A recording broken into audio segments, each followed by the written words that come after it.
Oke, bismillahirrahmanirrahim. Assalamualaikum warahmatullahi wabarakatuh. Semangat pagi semuanya. Oke, hari ini tak terasa kita sudah ada di pertemuan keempat untuk kuliah online akuntansi keuangan lanjutan. Oke, nah pada pertemuan keempat ini kita akan membahas lebih dalam lagi terkait dengan investasi pada instrumen ekuitas. Nah, di bab-bab yang lalu sebelumnya kita sudah membahas terkait bagaimana akuisisi atas aset neto dan juga akuisisi atas saham pada entitas lain. Nah, praktik yang paling umum dilakukan itu adalah akuisisi atas saham.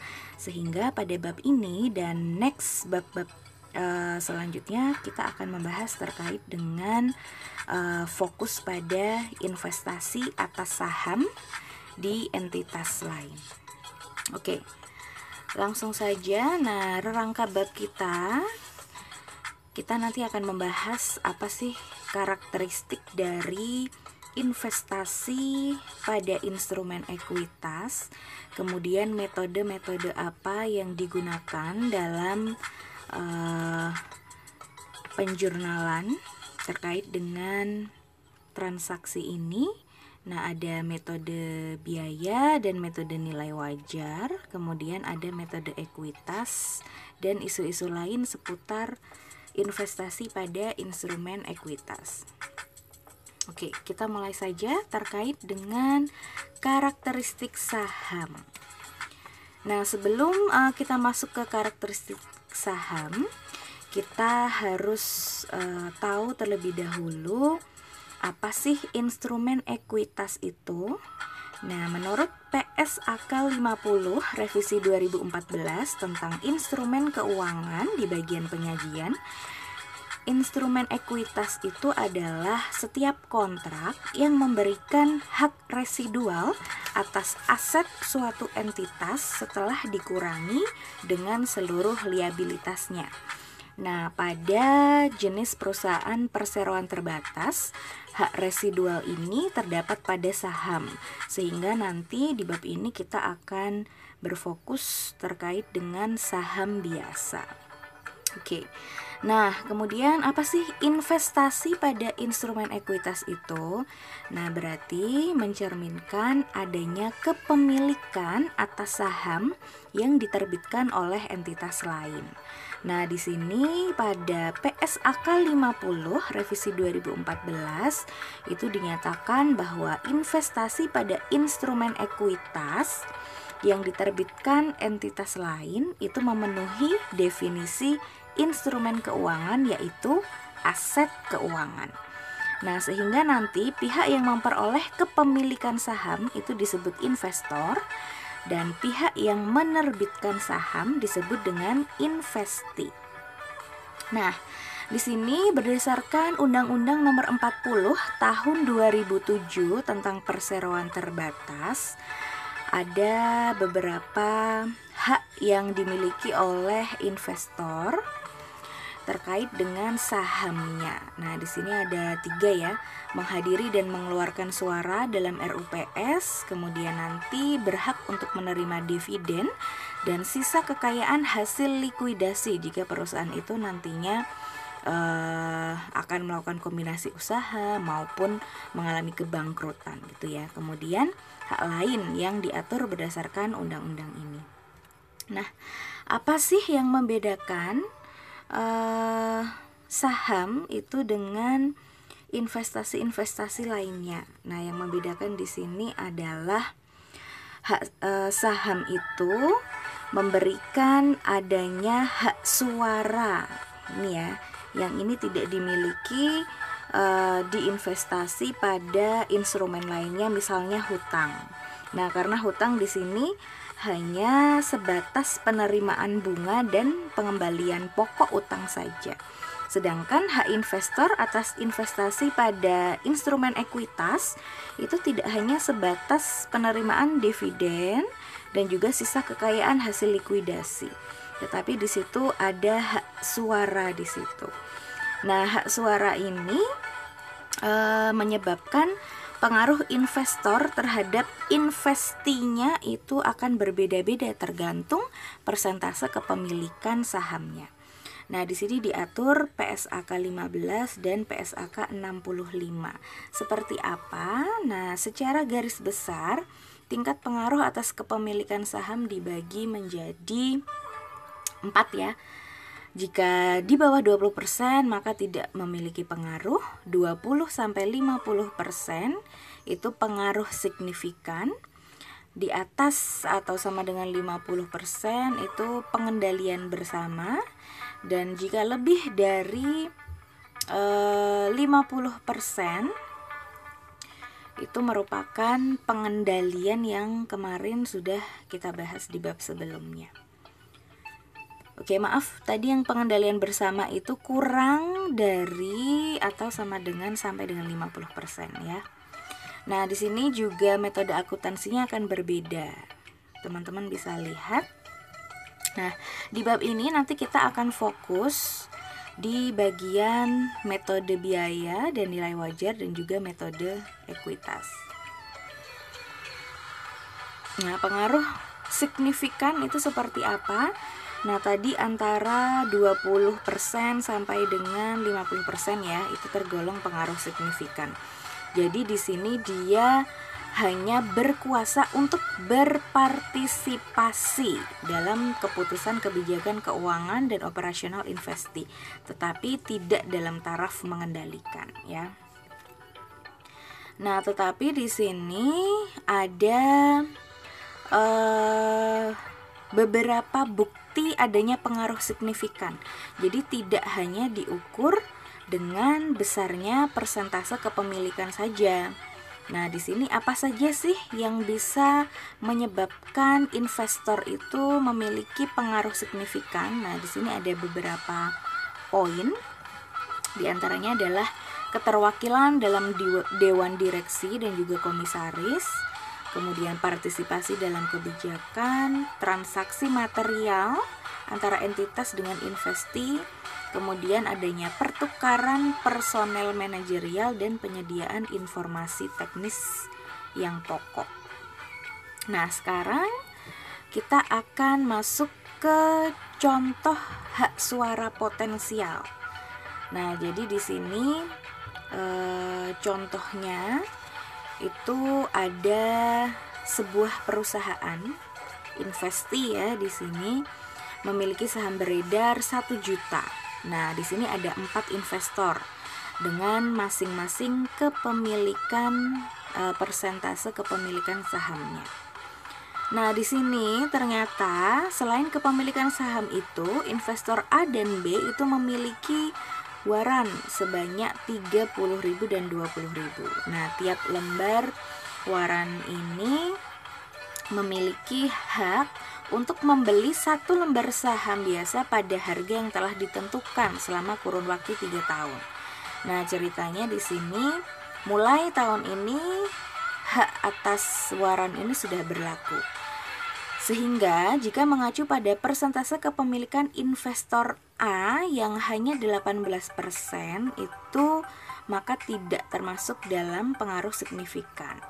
Nah, tetapi di sini ada beberapa poin tadi ya, kembali tidak hanya ditentukan dengan besarnya persentase saja, tapi di sini ada perubahan hak suara atas kepemilikan waran yang harus diperhatikan. Nah, di sini ada perhitungannya ya. Tadi kita lihat di investor A yang tadinya 18%, berarti dia memiliki 180 lembar saham. Nah, dia memiliki waran nih, potensi hak suara 30.000 tadi ya. Sehingga jumlah akhirnya itu setelah mempertimbangkan warannya ada 210, dan ini akan meningkatkan persentase kepemilikan saham akhirnya. Di investor A itu tadinya 18% meningkat menjadi 20%. Nah, sehingga investor A ini menurut analisis kepemilikan hak suara ini dia masuk ke dalam golongan dari pengaruh signifikan. Oke, nah ada beberapa metode akuntansi yang digunakan atas investasi pada instrumen keuangan. Yang golongan pertama itu ada metode biaya dan nilai wajar jika di bawah 20% kepemilikannya ya. Nah, di PSAK 55 terkait dengan aset keuangan, jadi investasi pada ekuitas itu diukur menggunakan nilai wajar. Nah, sedangkan untuk instrumen ekuitas yang tidak memiliki kuotasi atau pengukuran terhadap nilai wajarnya itu sulit diukur secara handal, maka menggunakan metode biaya perolehan. Sehingga dengan metode biaya perolehan ini nilai investasi tidak akan berubah baik di awal harga perolehan maupun di akhir, kecuali di tengah-tengah periode itu terdapat penambahan atau penjualan ekuitas. Nah, sedangkan metode ekuitas ini berdasarkan PSAK 15 revisi 2014, adanya pengaruh signifikan tadi 20 sampai dengan 50% itu maka menggunakan metode ekuitas. Nah, caranya seperti apa? Pengakuan awal itu diukur sebesar biaya perolehannya. Nah, selanjutnya pencatatannya seperti apa? Diukur dan disajikan sesuai dengan nilai ekuitas entitas asosiasi secara proporsional. Nah, entitas asosiasi ini adalah investinya ya. Oke, next. Nah, bagaimana contoh untuk metode biaya dan nilai wajar? Nah, contohnya di sini tanggal 10 Januari ini investor A memiliki 20% saham dengan biaya perolehan 300 juta. Nah, setelah dilakukan analisis, maka dia tidak memiliki pengaruh signifikan nih. Jadi bisa saja ya, mungkin seperti tadi tuh investor-investor yang lain punya hak yang atau privilege yang lebih. Nah, bagaimana pencatatan atas transaksi ini? Kita akan lihat. Yang pertama adalah mencatat perolehan investasi, perolehan awal ya. Nah, di sini dengan menggunakan metode nilai wajar, maka investasi ini harus diklasifikasikan sebagai nilai wajar melalui laba rugi atau tersedia untuk dijual, available for sale. Nah, ini teman-teman sudah bahas secara lebih lanjut di akuntansi keuangan menengah ya, ataupun akuntansi keuangan. Nah, di sini karena kita tidak akan membahas metode nilai wajar yang diklasifikasikan dua itu tadi, sehingga di sini cukup kita catat sebagai investasi saja. Investasi kas sebesar biaya perolehan. Oke, kemudian bagaimana ketika ada pengakuan dividen tanggal 1 April, berarti dihitung sebesar kepemilikan, persentasenya sebesar 20% kali dividen yang akan dibagikan. Nah, di sini adalah piutang dividen dan pendapatan dividen. Nah, ketika dividen sudah diterima, otomatis kas dicatat di debit dan menghapus piutang dividen. Nah, jika investor A itu menggunakan metode biaya, maka nilai investasi tetap diukur pada biaya perolehan sehingga sampai akhir tahun nanti nilainya tidak berubah ya. Oke.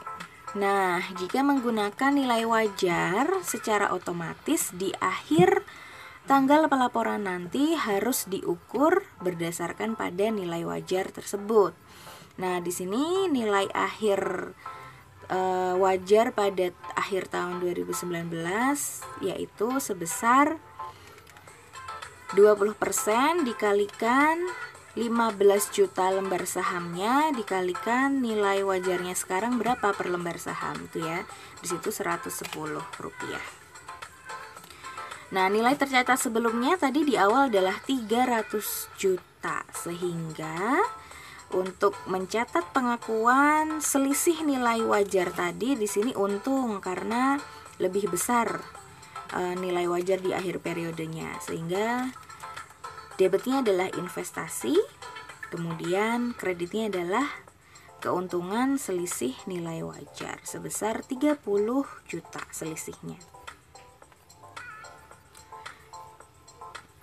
Oke. Nah, kita akan masuk ke metode ekuitas. Metode ekuitas tadi seperti yang sudah dijelaskan di awal. Pertama itu mengacu pada nilai harga perolehan, kemudian selanjutnya dicatat mengacu dengan nilai ekuitas entitas asosiasi. Jadi secara proporsional akan dicatat sesuai dengan besarnya persentase kepemilikan. Nah, di sini apa saja yang membuat perubahan atas nilai ekuitas di entitas asosiasi? Ada 3 ya. Pengakuan laba atau rugi bersih, kemudian pembagian dividen, ini akan menyebabkan nilainya menurun, dan juga pengakuan penghasilan komprehensif lainnya. Contohnya masih agak sama dengan contoh pertama tadi, tetapi di sini kasusnya adalah membagikan dividen, dan juga ada melaporkan laba bersih, dan ada pengakuan surplus atas revaluasi aset tetap. Nah, bagaimana metode ekuitasnya, pencatatannya? Di awal tadi sama ya, sebesar harga perolehan. Nah, yang membedakan adalah debitnya itu bukan hanya investasi, tetapi investasi pada entitas asosiasi.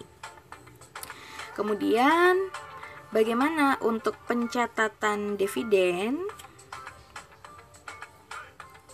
Nah, pada biaya nilai wajar maupun metode biaya, itu investor A akan mengakui adanya pendapatan dividen. Nah, tetapi untuk metode ekuitas ini tidak langsung diakui pendapatan, tetapi akan mengurangi nilai ekuitas pada entitas asosiasi. Sehingga debitnya adalah piutang dividen, kreditnya adalah investasi pada entitas asosiasi. Ini ya. Oke, kemudian ketika investi atau entitas asosiasi itu mengumumkan adanya laba, berarti investor itu akan mencatat pengakuan laba ini sebesar kepemilikannya 20% dari 200 juta. Jurnalnya adalah menaikkan nilai entitas ya, sehingga entitas investasi itu di sebelah debit. Kemudian kreditnya adalah bagian laba entitas asosiasi sebesar 40 juta. Nah, bagaimana dengan adanya pengakuan surplus atas revaluasi aset tetap? Nah, ini akan dicatat sebagai peningkatan nilai ekuitas. Sama persentasenya dikalikan dengan surplusnya berapa. Nah, ini 20% kali 30 juta. Sehingga jurnalnya adalah investasi pada entitas asosiasi, dan surplus ini diakui sebagai penghasilan komprehensif lain. Sehingga pada akhir periode berapa nilai investasinya? Berarti investasi awal 300 juta dikurangi dividen yang dibagikan, ditambah labanya 40 juta, dan ditambah surplus atas revaluasi aset tetap.